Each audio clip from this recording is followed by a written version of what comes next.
Good evening and welcome to another program of the Guyana Dialogue. This program is organized by a group of Guyanese resident in the United States, Canada, the UK, the Caribbean, and Guyana. The program is being sponsored by well-known Guyanese business executive and philanthropist, Mr. Dave Narayan, who is the CEO of Dave Westian Imports. Tonight, we have our guests, two eminent Guyanese scholars.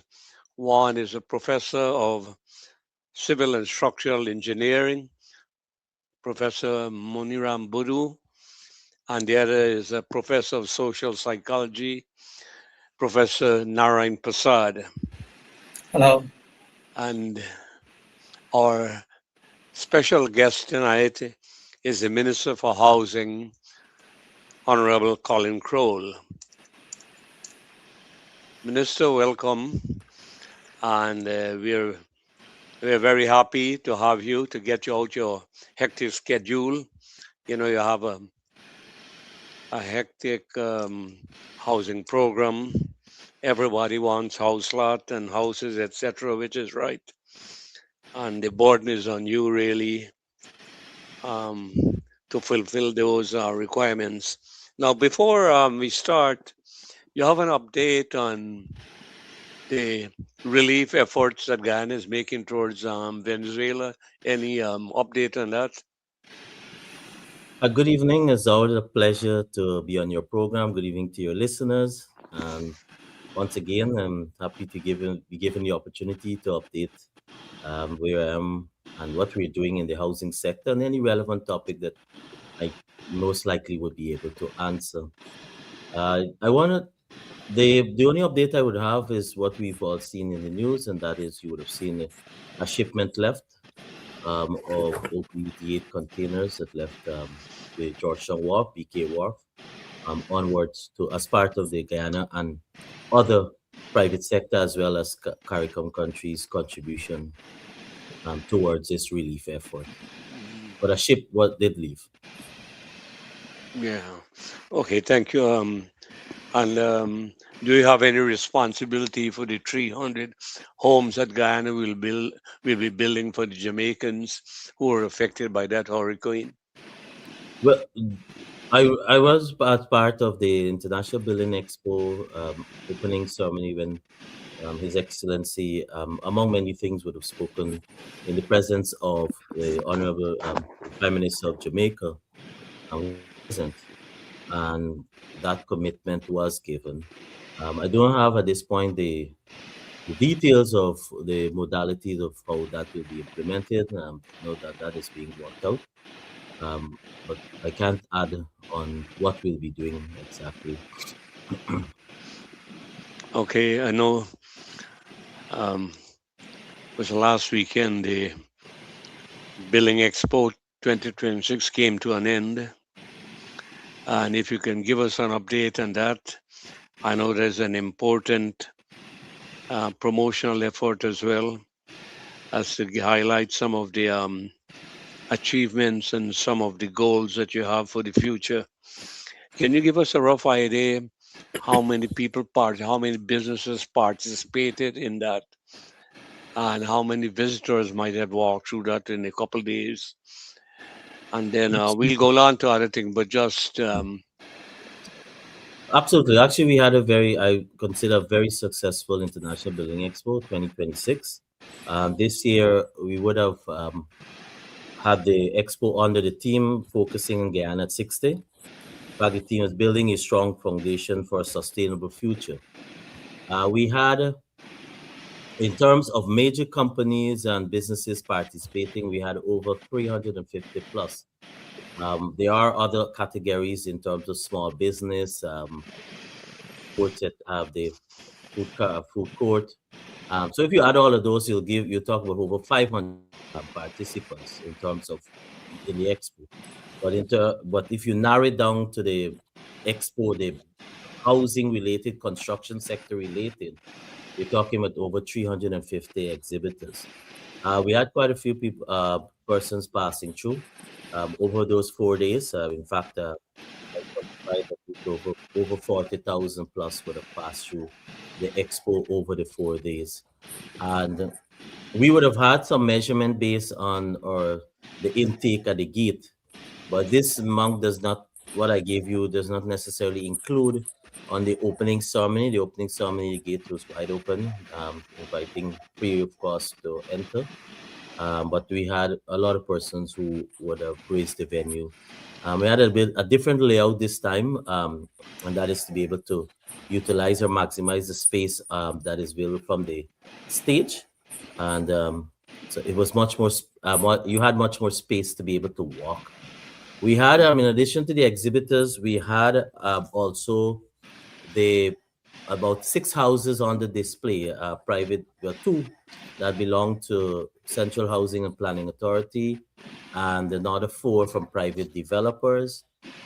We had also session for seminar. We over 2 days, and this is something in a meaningful way that we participated in. We wanted to ensure that we could be able to discuss relevant topics that is key to the industry. So over 2 days for the seminars, and it was broadcast live. We Zoom it live, so persons could have followed who didn't attend the conference. We had over those 2 days, we had over 15 topics that were discussed. For example, that and we started off, for example, with highlighting some of the things that will be done through in collaboration with the King's Foundation, and that's part of the urban planning and the development, the Georgetown plan, etc. But you also had the banks participating. You had topics such as the new building technology, smart tech solutions, compliance in terms of sanitation and waste management. Sometimes it's very easy to talk about the exhibitors, but these are things, the seminar is very important too, because a lot of persons were able to be updated in terms of information that are relevant to the sector in general. In fact, like for example, they too would have had climate change, resilience in the construction industry, smart solutions, new building technology, new products and service, guidelines for compliance in terms of the construction sector. This is presentation was done by the Ministry of Labor. So a number of topics were discussed. We had over 27 international companies that participated from about 13 different countries. And so I would want to say it was a very successful International Building Expo. Um, is that the fourth convention you all had? So, so Or it this was born, this President Ali, when he was the Minister of Housing and Water, then that's when you had in the commencement of the International Building Expo. It was his brainchild. And the last government during their period of the 2015 to 2020 period, um, they disbanded the expo. We returned back to office in 2020, but we returned during the COVID period. And so we, in 2022, would have seen the return of the Building Expo. So yes, okay, so since the return will be four consecutive. you have been doing it every year. That's right. Okay, thank you very much. Now, Professor Narayan, over to you. Yeah, Minister, Sure.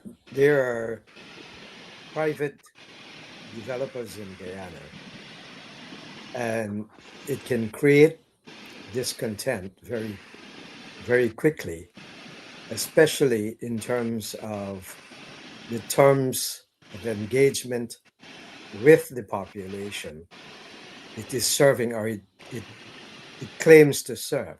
So, can you explain to me how inclusive or exclusive they are in terms of development of their communities, especially with regards to current Guyanese residents within the country?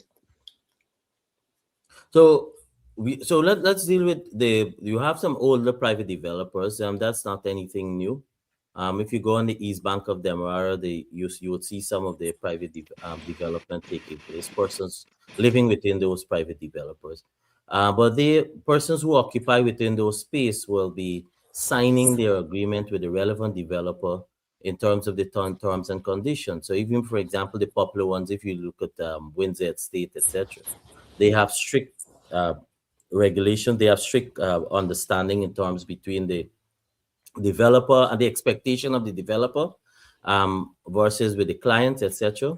And that is one set. Then you have now we do have along the oval alignment a number of developers who are being given the opportunity for development, for private development, to help in terms of the pool, and they are at this phase now of infrastructure work, etc., to move on to construction. Some of them have started the construction of their home, but there are some guidelines and parameters that has to be included, and that includes now, for example, when you're speaking about space, recreational space, other aspect of ensuring that you have a complete community.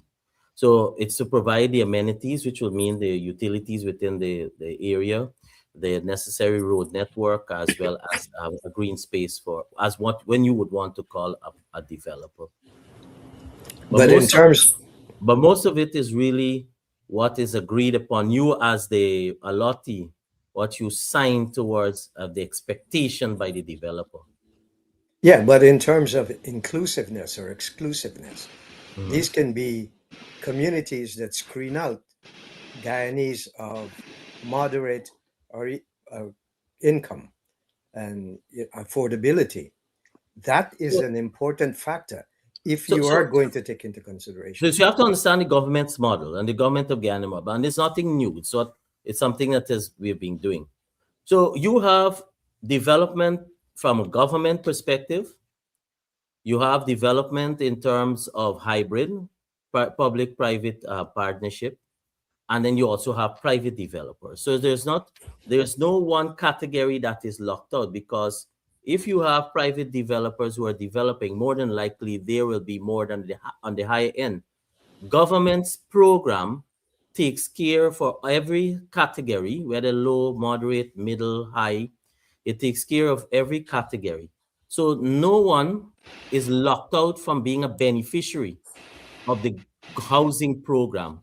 That's what we are here for as a government, to take care of those who are in need, to take care of every category that you may be eligible for. So it's not a case in the if we have private developer, then you're locking out maybe the low and moderate. That's taken care of by the government. And our No, program, in fact, His Excellency the President at this building expo would have said, which I think you would have listened, would have announced an initiative that he'll expand more very shortly on, is a social housing program, because that's another aspect where persons have their land and these are a particular category and they need some sort of assistance or they can move forward. So you'll have a social housing program that is to come on stream. So even that, thereof, we direction we're moving in.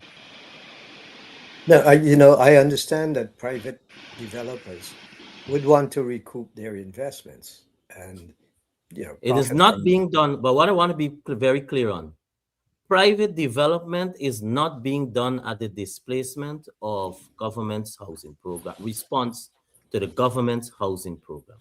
In fact, No, it well, has, because just as our country is doing better, there are some persons who are earning more, so they will take care of that higher end. It's our well, responsibility to take care of the lower end. yeah, but what in terms of amenities? Because if you have exclusive communities, then these can create discontent because they can afford many of the amenities that the average to moderate Guyanese cannot afford.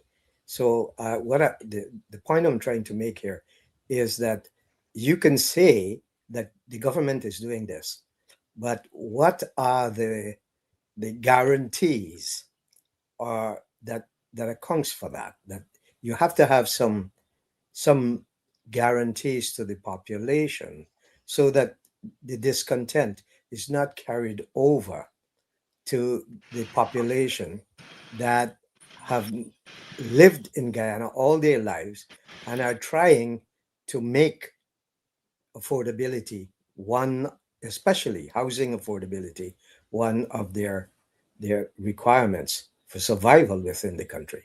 The guarantee is the government of Guyana's program, to the housing sector. That's the guarantee.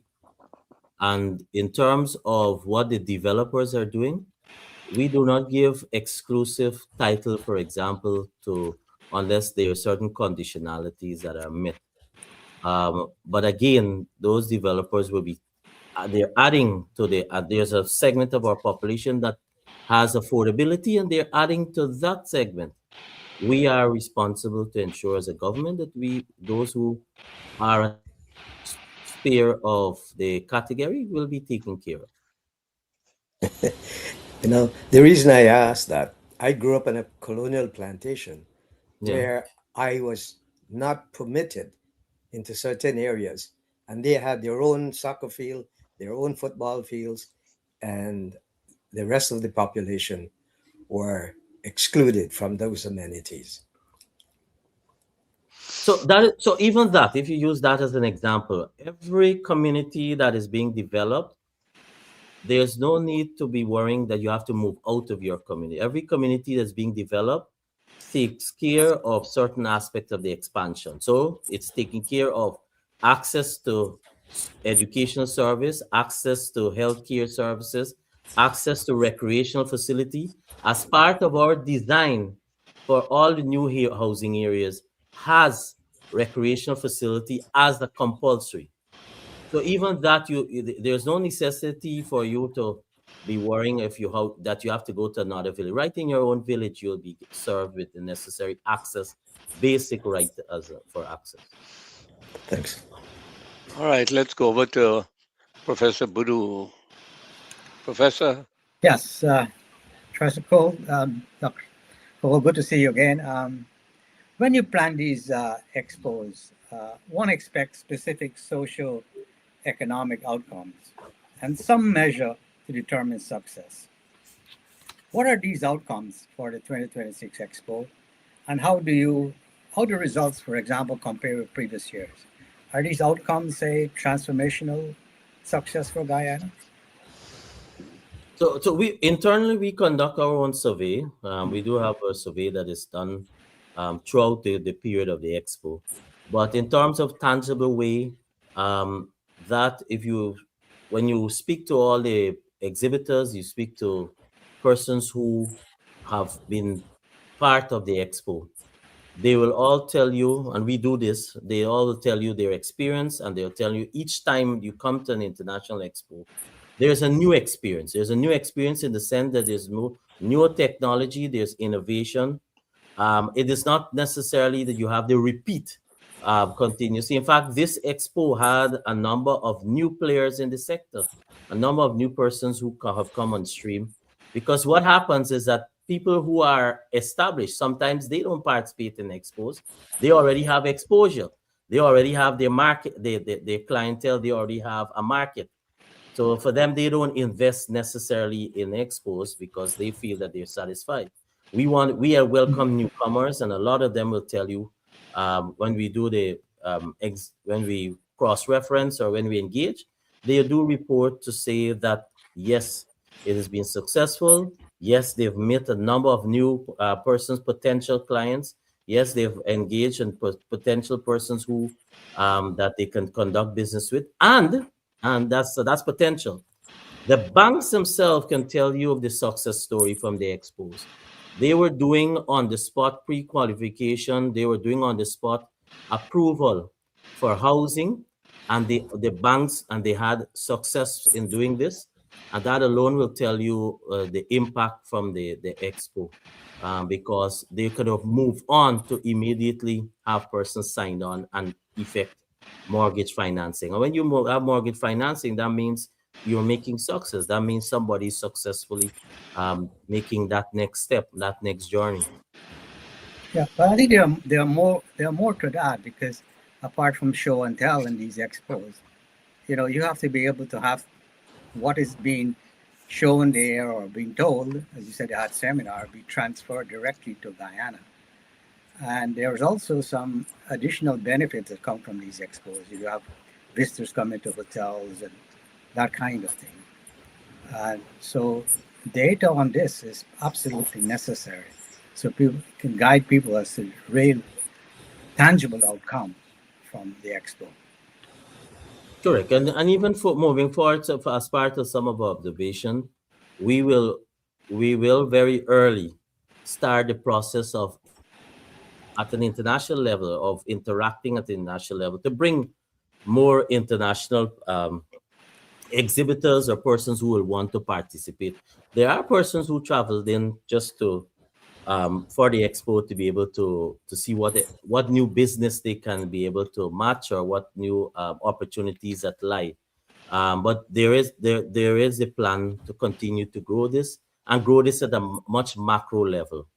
We don't. In fact, we're reaching to a stage where you can say, we're outgrowing the venue, the Providence Stadium parking lot, because of what we want to do for them.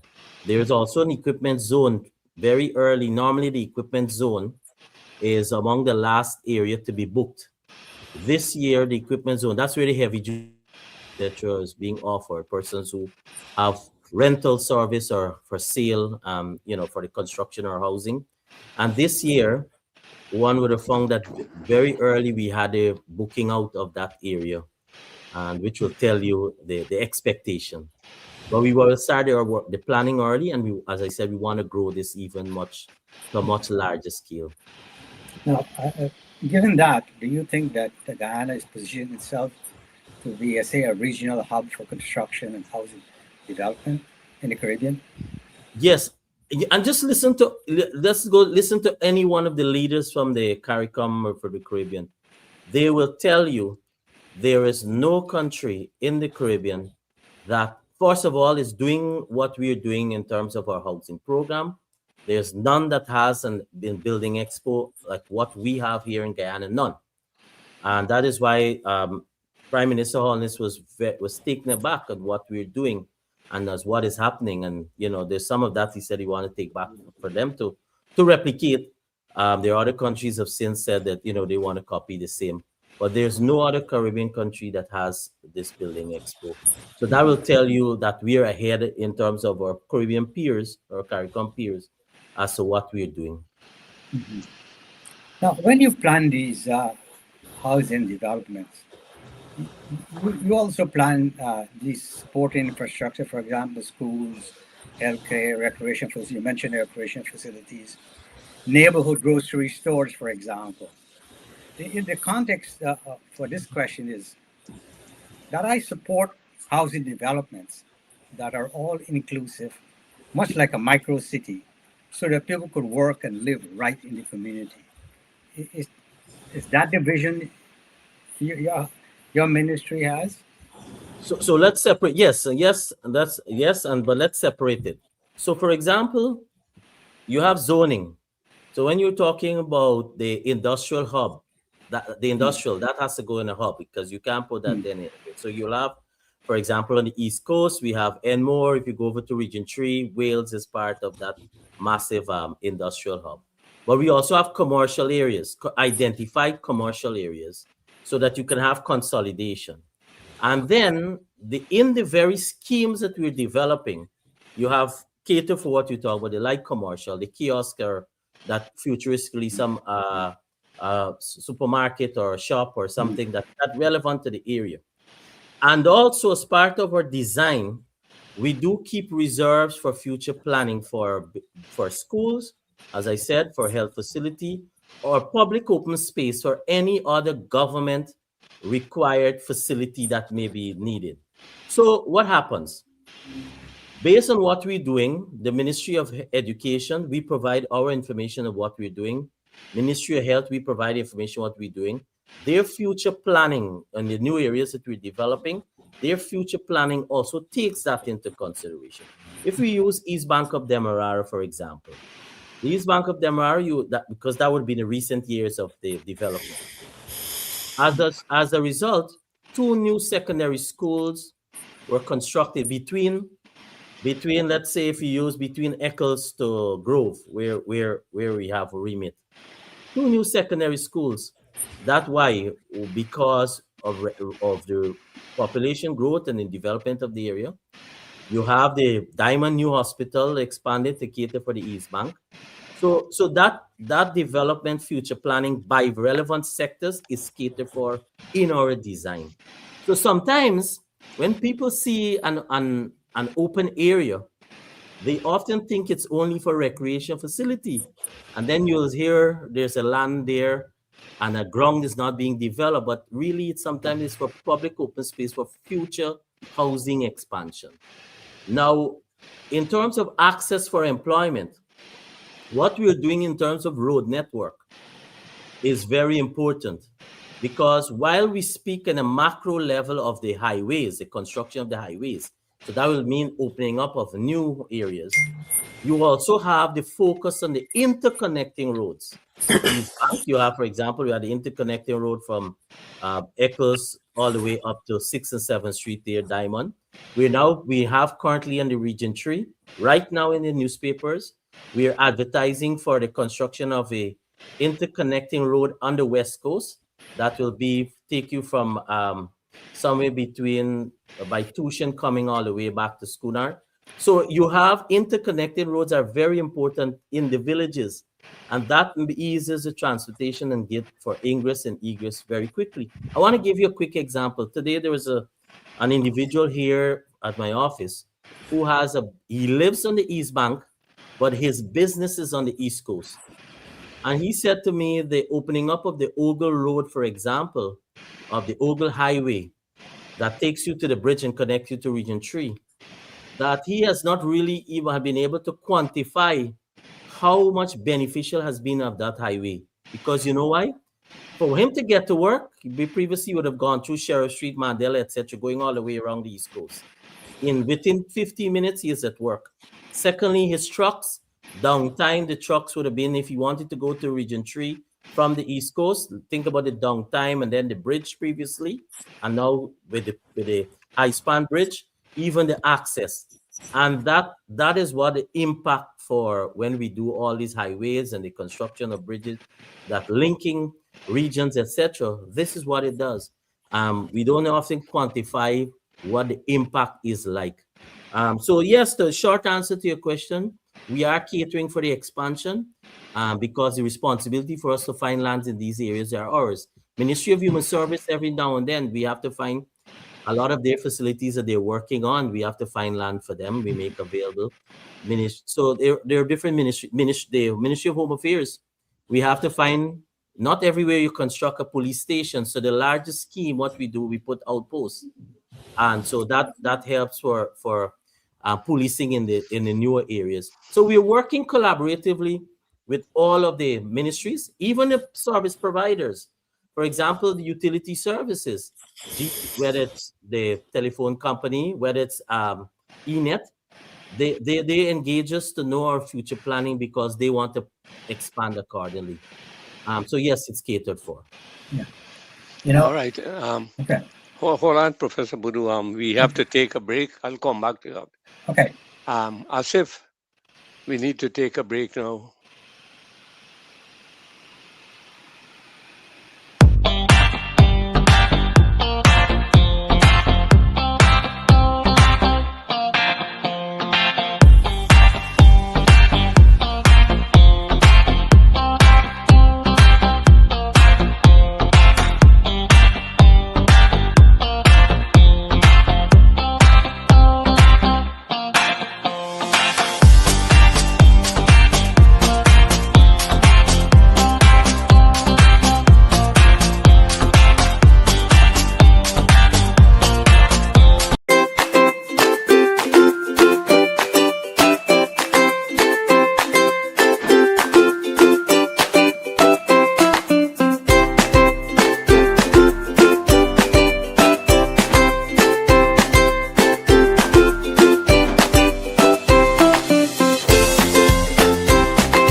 Okay, welcome back.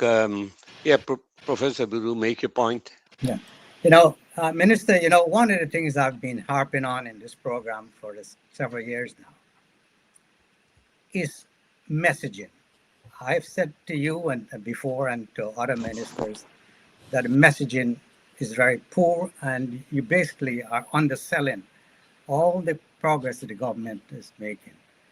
For example, you mentioned about this Ogle Highway and how this gentleman feel that this is really a godsend for him in a way, and interconnectivity with all the local roads and so. But where is these? I mean, you talk about it. I've heard other ministers talk about it, but there's no plan. There's no map showing this how all of these are being connected. I'll give you an example, a direct example to your ministry, because I think there's a lot more going on within the government that I think the government is not getting credit for. I went to the Ministry of Housing website just before this program started to see if I can get data on the house lots given out in every year over the last 5 years and where. I recall requesting you in one of our early events to have a map available on your website showing the sites where house lots are assigned and those under development together with the necessary data. I could not find this on your website. This kind of public information, right, or messaging, if you will, goes a long way to show what the government has done and is doing, and will certainly reduce certain criticisms leveled at the government. Can you provide our viewers with some of this information, and and will you have that map available on your website, for example? So Uh, yeah, so I okay, think. Minister, before you answer, let's move over now to the house lot allocation part of this program, which could cover Professor Budu's concern. If you can give us a broad perspective, how many house lots were allocated by the PPP for the last 6 years, how you compare that to the previous government, what are the different categories of house lot? I know you said that before, but a lot of people do not understand that.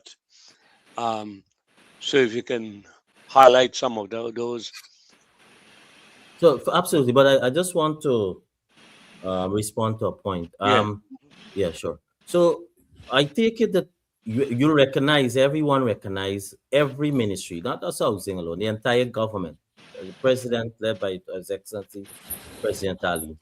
There is so much happening simultaneously. It's not like they're not sequential, simultaneously by every sector and every community, every region, that there's so much happening.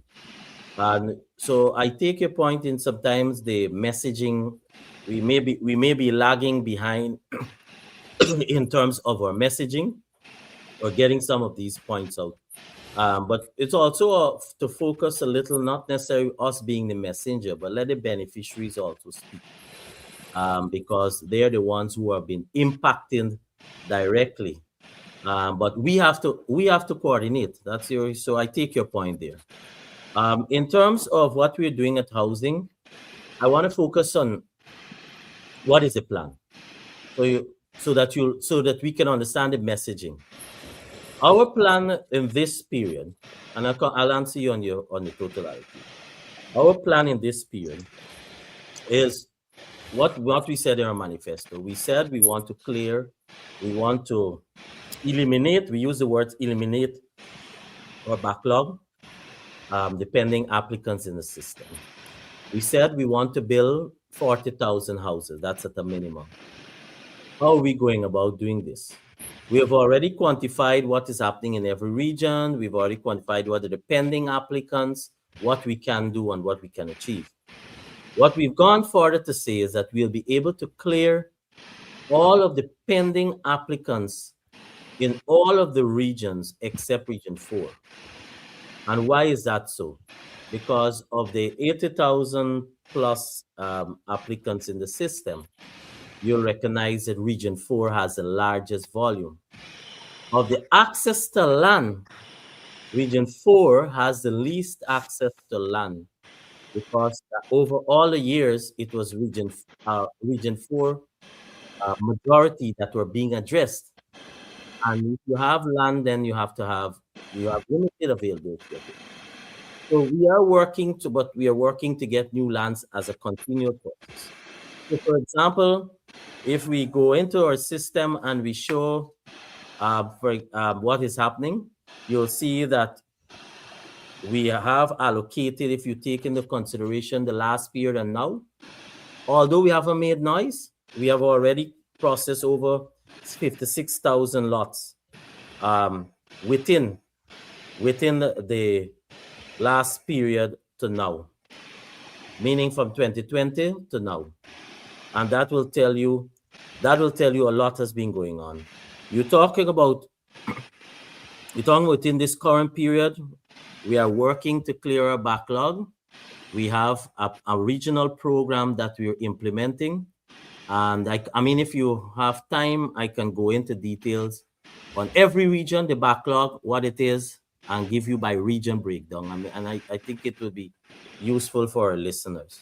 Yeah, if you can do that briefly, that'll be helpful for each So, region. so let me give you by region the pending backlog, the Yeah. list of backlog. So for example, region 1, if we go into region 1 has about 200 plus pending applicants. We have enough land, so we're clearing that. We will by next year we'll be clearing the entire backlog for region 1. Region 2 has over 2,000 plus pending applicants.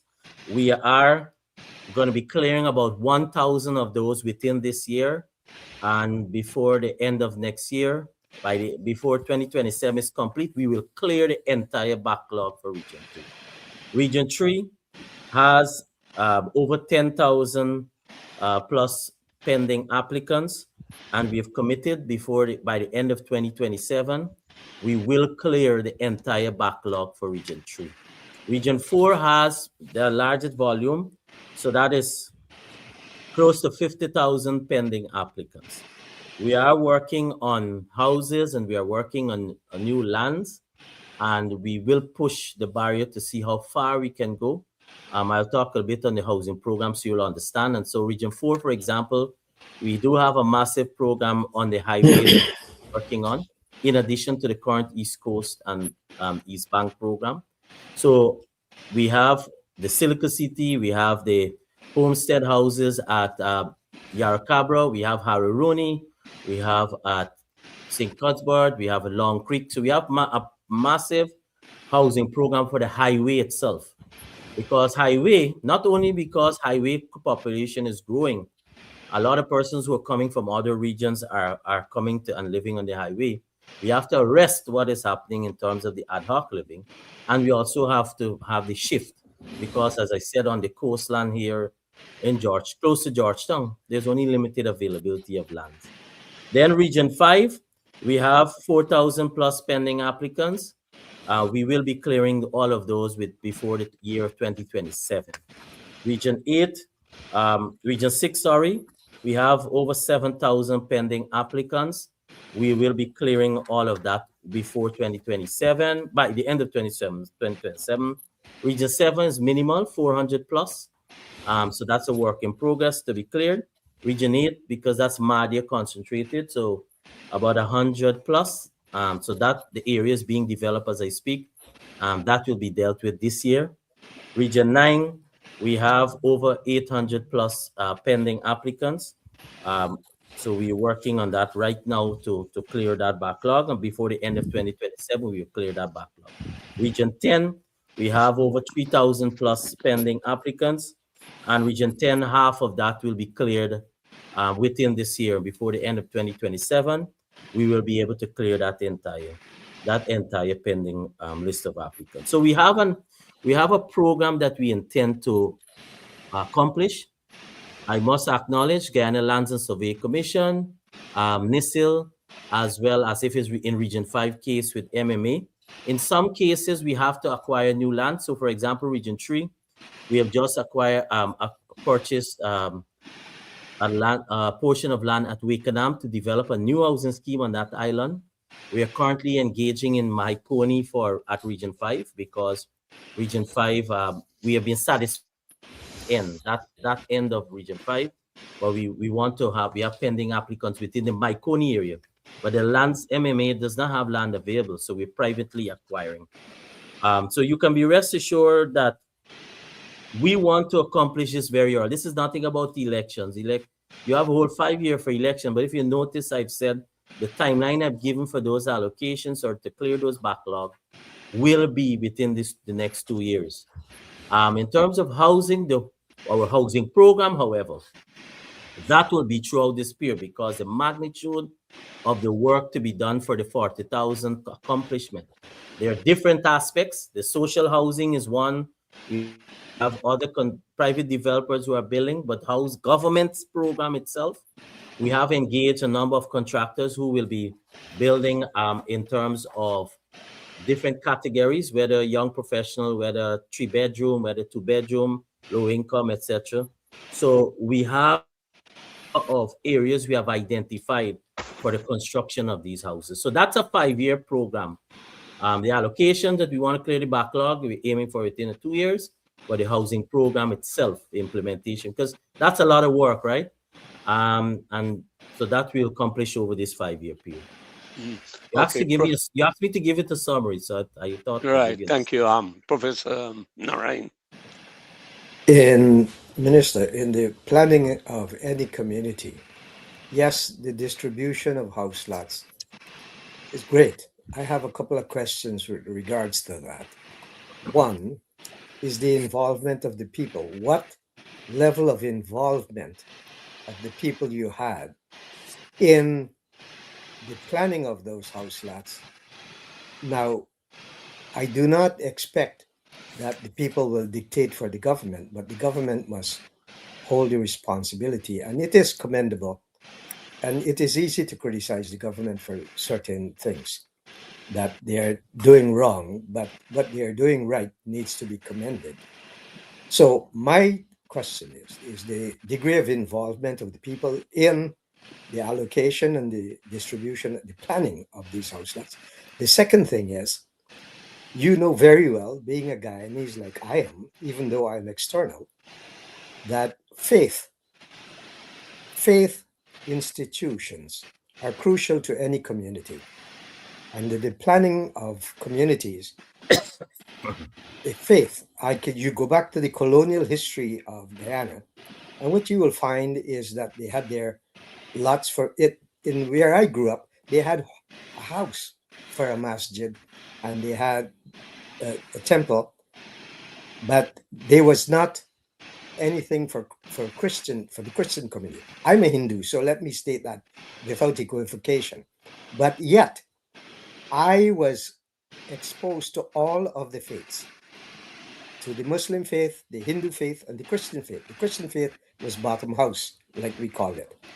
But my exposure to that gave me an opportunity to appreciate the differences in the faiths of people. And I want to know if faith is integrated into these, when you talk about thousands of distribution of house lots and these kind of things. And then the third question, and you can explain this, or for my ignorance, is accessibility to these communities. In and out of these communities, the kind of access that people have. Because when I say accessibility, like I had to wait in going to high school for hours for a bus just to get on the bus. So in terms of transportation in and out of the community, and I had to walk quite a bit to get to the bus routes. So if you can explain some of the considerations that the government is taking when planning these communities. First thing, in terms of planning where you're putting a community, by and large, we have to work with the outline guideline that where lands are available. The reality for pending applicants, a lot of persons would say, I want the closest to X or closest to Y or near my family and all of that. it's availability. And that, based on the way the land is available, we also do the zoning in terms of categorizing the type of land for development in terms of whether it's for low, moderate, middle, and high. So that is the part of what we have to take into consideration. The housing program didn't start today. So what that means is that wherever we get land will be, for example, will be inwards. If we use the east coast of Demerara, for example, like what you saw up on the East Bank, you're moving inward. So you're moving forward to second and third phases, which, by the way, will eventually become a front, because we will have connecting road that can make that area, which is considered way down the back as back, can become a front, rather than persons having to use the main public road.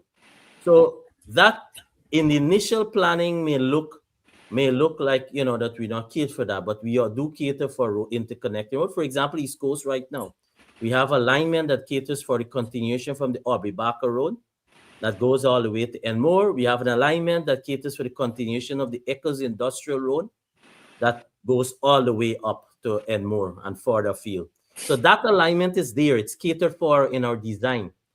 And so whenever that highway is done, then you have you can be able to access. Now, so that's the first premise in terms of where you're situating the land.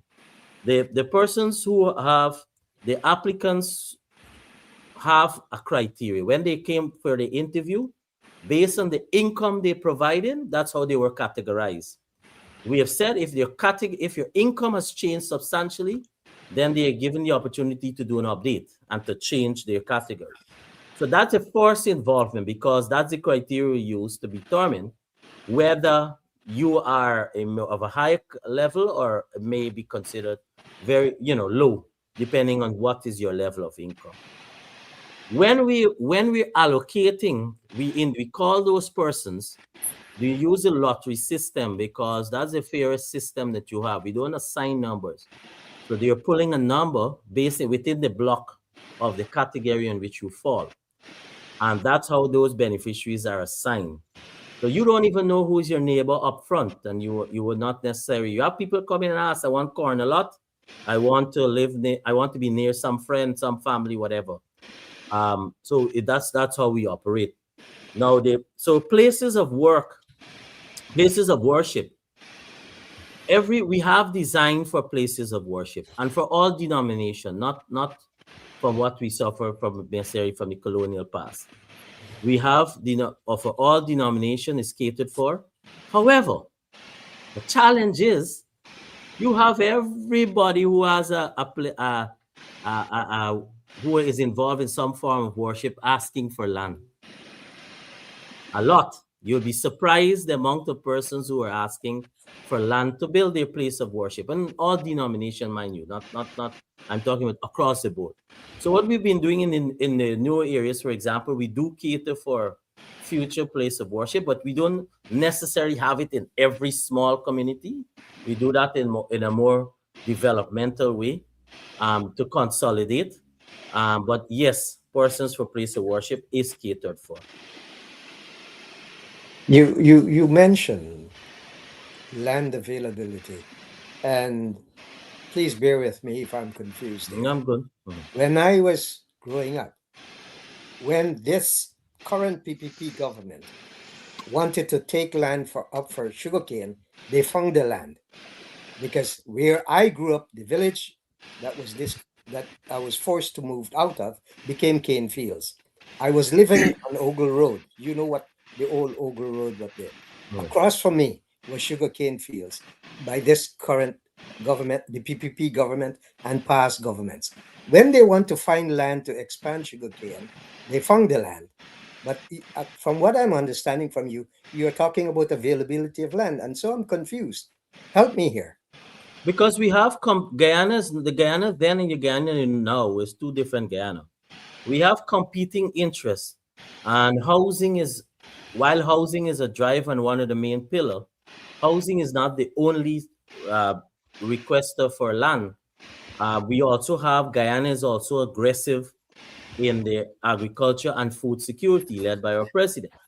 And so why there's a reason why I mentioned to you where we are going to get lands, because we have moved beyond the forest depth.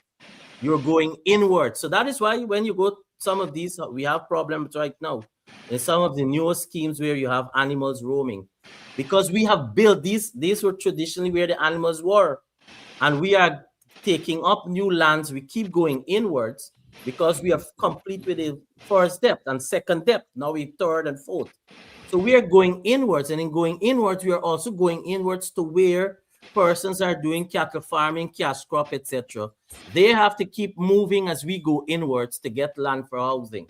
So the competing interest for land, because of the scale at which our country is in every sector is expanding, and the necessity for expansion for both agriculture and cash crop, as I said, livestock, etc. They require lands too, because we want to do that we want to have food security at a large scale, and they require vast amount of lands too. So yes, we are competing, and so it's not necessary to say, oh, we have lands all over, and then we also have to take into consideration, not saying that because we have 3,000 square miles, we have to take into consideration the land use in terms of what can be used for housing, because as you go inwards, the cost of construction becomes more expensive, because as you go inwards, you are going inward to more swampland. So development of land for area, opening up of new areas for infrastructure, the road network and the drainage, etc., that you have to do for every housing scheme is much more costlier now, because in the past, on average, it was about 3 to 5, maybe 5 going to 5. Now we're touching on about $7 million, the development of a new lot. The lot in which you live in these areas that we're going inwards, it's much more costly because, as I said, you're going into lands that may be considered, that the soil type. So we have to do the irrigation and we have to develop it for it. Yeah, So, I like to. so I like to. housing, yes, we need a lot of land for housing, but we're not the only beneficiaries of in the system. Well, we have 800,000. And sugarcane is still going good, right? You have 800,000 people. So, Yeah. and you have We do not have 800,000. Yeah, you do not have 800,000 people. Not far more. A million. Minimum. Okay. Okay, Okay. Now, I'd like to follow up on one quick question. Okay, go ahead, quick, because we coming to closing One time. yes, one of the and I like to steal this question from Dr. Boudou. Dr. Boudou has said in terms of planning in Guyana, and even house lots and all of these things, is that you said going into the swamplands or lower ground. Lower lands, And lower land. And Dr. Boudou questioned over and over several times I heard. Dr. Boudou, you can help me out here, is in terms of the kind of infrastructure in terms of drainage. And how do you factor that in your planning as you're going along? Dr. Boudou, if you'd like to help me here. Yeah, well, let me just be very direct. As you're going into these flood low-lying areas, and you have a major issue. This is an issue for all Guyana too, because we're in the coastline, about drainage or flood protection, and also sanitation, apart from the other things that is common with these types of land. So if you address these two only, Sure. flood protection. So- For so we example, have- I'm going to guide you here because it's more of a technical issue. Do you, for example, stipulate what the foundation elevation should be? So you're correct. So we have established height, what the foundation height should be. So as you go inward, then you'll have to go higher. But to answer you what we're planning, we have a massive program in terms of drainage and irrigation across our country. And that is why you have in Region 6, Region 5, Region 3, and other regions, what is construction of what is called hoop-like canals. And that is to address and assist drainage and irrigation, and to allow also, once you address drainage and irrigation, it allows us to open up new lands to access. Because even if you use Region 6, for example, with the additional canal and the opening up of new lands will mean massive agriculture production for other things, including hemp, and if you go to closer to Skellon, etc. So, led by the NDIA, we on the Ministry of Agriculture, we have government is already investing in massive new drainage program to cater for that. And that is also being helping in terms of the frontlands too. And if you go, for example, right now in Charity, we did an allocation on the area called St. Joseph Buxton in Charity. But right now, DNI is doing an DNI a drainage program for that area because Charity also is prone to flooding. So these are the sort of dynamics that occur. But we need land. We need land. Everyone needs land. So government is finding the resources to be able to make the land to be able to access or usable, as if you want to say. Mm. Now, I know, Tara, you're looking for time, but I have one question. Well, it's not really Go a ahead. question. It's to establish that this recurrent stuff about the messaging. Are you familiar with the multidimensional poverty index that UNDP has? I'm aware of the name, but not familiar. Not too Okay. familiar. All right. So this is an index that UNDP came up with, in which, unlike the Human Development Index, it includes housing in poverty. And as far as you as a minister, that becomes very important. But yeah, and the statistics is not accurate. They're way below. No. The among the they stated in terms of the poverty level, it's not that high. Yeah. Let me continue because this is short, right? The MPPI actually used a scale from 0 to 1, lower value or better. In the 2025 UNDP Global Report, Guyana stands out as having one of the lowest multidimensional poverty rate index among developing countries analyzed in the report. Guyana has an MPI of 0.007. That's 20 and a 7. If you compare that with Suriname, it's 0.011. And the average for the Caribbean is 0.024. So Guyana is doing very well in comparison with its neighbors. But the issue here is nearly half of the Guyana score, about 47%, right, of the overall poverty burden is driven by standard of living deprivations. Now, so according to UNDP, Guyana has to do more in the areas such as adequate housing. And you have addressed that. You're saying that you're going to build now. One of the concentration in your ministry is on building housing. So those are the kinds of messages. And the commencement of a social housing program. Right. So those are the kinds of details, not only national in terms of messaging, but international, because that index is being used globally. And as far as that index is showing, right, Guyana is doing extremely well.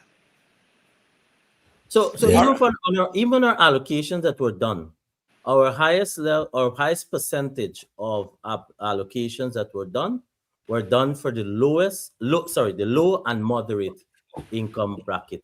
Okay. And that's where your largest, and that's also recognizing where your largest spending applicants are. But we recognize, yes, we're doing better as a country, and we're doing so much in terms of every sector support, whether health, education, etc., that allows more disposable income.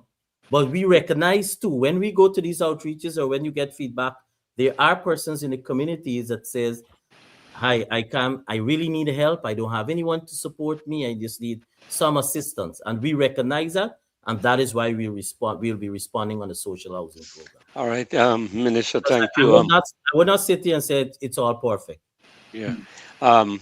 I have a few questions from our viewers. I want to ask you quickly to give a response. There's the Enterprise Access Road. The person wants to know when they'll have access to that road, that the Enterprise Housing Scheme. The scheme, access to the scheme. Yeah. Yeah, there are a lot. We have the infrastructure work is happening. I mean, I can do a special session of all the areas where we at and when is the Mhm. expected completion? Because I don't mind doing a program on that. But I don't have the date from the top of my head, but I am aware that we have infrastructure work that is happening there at Okay. Enterprise. But it Then, depends which phase they're at because we have already started showing certain sections. then one person is asking why it's so hard for people to get a house lot and developers can get big pieces of land so easily. The developers that got that again is not a truism. The developers all they got was a small portion to develop. The majority of land, and it's not hard. We have a criteria that we established. So, for example, Region Mhm. 4, we said we're working on 2021 and prior, and that's where we are. As I said to you in the last term, we allocated 55,000. 55,000 with back then we didn't do any developer in the last term. No developer new developer came on board in the last term. No loan was made Mhm. available for developer in the last term. I want to repeat that. And Now, so we didn't in terms of the developers now have access to the land. So they're now developing, but it's a few persons along the org alignment. So we can't compare that with mhm. what we're doing from a Mhm. government housing program. And then I just another went through I just went through to you by region what the pending list of applicants are and what mhm. we intend to address. Then another viewer wants to know how they can get the voucher for cement and steel. Sure. So the application form can be done. You can download the form online, or you can collect one of that at any of our regional offices or the central location at Brickdam and fill it Then, out. There's a checklist to be achieved, and it will be addressed. then there's a viewer from West Coast saying that this short-field housing scheme, they would like to know when they will get water supply there. I know water doesn't come under you anymore, and GPL. Yeah, but Chauville was in the news recently. So So the thing with all these new housing area also is putting a heavy demand for requirement for new wells. GWI under Minister Indar, we have met more than once and we have mapped out what is required to be able to supply all of these new housing areas to respond because as persons are given access, they also want the necessary utility services. So there is a plan in terms of Strodeville, but there are also other wells that are going to be drilled on the west coast of Demerara. Finally, there's one person who want to know on a street in Lenora, Albert Lou Street, why the housing ministry allow a night spot in in the heart of a residential area, which is creating so much problem for the people around there. If it's the same one that has always been in news, it's not only the purview of Yeah, I central. think so. You have noise nuisance is under the purview of the police and as well as the Environmental Protection Agency. Those are the agencies that deal with this level. You can have clubs and you can have clubs like as you know I go to the club pass through the clubs in New York. You have clubs and they're not disturbing anyone in the middle of in whether it's Queens and all the Mm. other. All right, thank you very much, Minister. I had a few more. My personal question. I want to know what advance you're making with the King's Foundation in the beautification of Georgetown. We can probably Um, have a separate program for that to update yeah, you. yeah. So we got to. I'll now take the opportunity to ask you to make your closing remarks. Let me just say first of all that thank you for having me. My apology for my voice. I have a little flu that I'm just battling. I don't want it to get worse than this. But my closing comment is we are just take note of our vision and our plans. There is no surprise or none whatever we say we will do that we will not fulfill. And we have already started to outline, and His Excellency the President will go forward to outline across on terms of our country what will be happening for this sector throughout this period. And you will find that everyone can look forward who is a pending applicant can look forward to be able to respond for us to be able to respond to their pending application in one shape or form. I also want to say that um, we have the single window system because I know in previous, I didn't hear you ask tonight, but we have the single window system that in previous programs, persons have expressed concern. That is being progressing by and large smoothly in terms of the approvals. And with the local authorities now more on board. We still have some of hiccups, one or two in the NDCs, but by and large, and the municipality, but by and large, they're on board. So the implementation of single window is moving much more smoother, and in fact, we do review those older applications, why it's taking long and what's the reason. We have strengthened our staff to complement in-house to be able to deal with this in a faster rate. Our board, CHPA board, Central Housing Plan Authority board, has been meeting more frequently to respond to the recommendations for approval from the single window. So you can be rest assured that we are working across the board to make people's lives better. You asked me earlier about enterprise. I've just Yeah, seen a message that says the access enterprise road. is complete, the infrastructure is complete, so that person should have access. Mm. They can reach out to, or you can send the information, and we will reach out to have them see their land. I guess they haven't seen their land. That's why. But we're working right now. What we're doing right now is working on the list so that we'll call in groups for persons to be able to see their land. Thank you very much. I want to say to on behalf of my colleague Minister Ben, as well as the entire staff from Ministry of Housing and Central Housing Planning Authority, to ask one for your patience, but we are working every single day to fulfill this PBPC mandate of the massive housing program that we have. I know a lot is expected in terms of fulfillment, and a lot is also expected from the beneficiaries. And they can be rest assured in the upcoming months, you'll hear a lot more about the housing aspect, the construction of the houses. We haven't heard fully about that yet, but we'll be speaking more on the construction of houses in the coming months, which will be fulfilling another mandate of home ownership as quickly as possible. Because sometimes people get their land and they have challenges with contractors, etc. All right. I So appreciate it. I appreciate thank your you very time. much. And we thank our panelists, Professor Manram Budu and Professor Narayan Prasad. And Minister, thank you. Continue with the great work that you're doing. We really appreciate. We know the Thank you. difficulties you have and the competing competition that you have and the competing decisions you got to unravel, navigate a course that is very, very delicate. And how everybody, I noticed comments here, some people saying they're still waiting 18 years, they file an application and they can't get a response. So if you can A get a lot of staff, times, a lot of times, those older yeah, applications that really persons may have been offered and they didn't take up what was being offered to them, mhm, the location that's being. A lot of the old applications, when persons have mhm, older, they may still have one or two who were never dealt with in any shape or mhm, form. And once we have that information, when we're dealing in bulk, we normally mhm. take in the old application. All right, so thank you very much and enjoy the rest of the evening. You too. It's a pleasure, always a Yeah. pleasure. To you and your listeners. Just stay on. We are going offline just now. Just Sure, stay on for a minute or two. sure. We want to follow up with one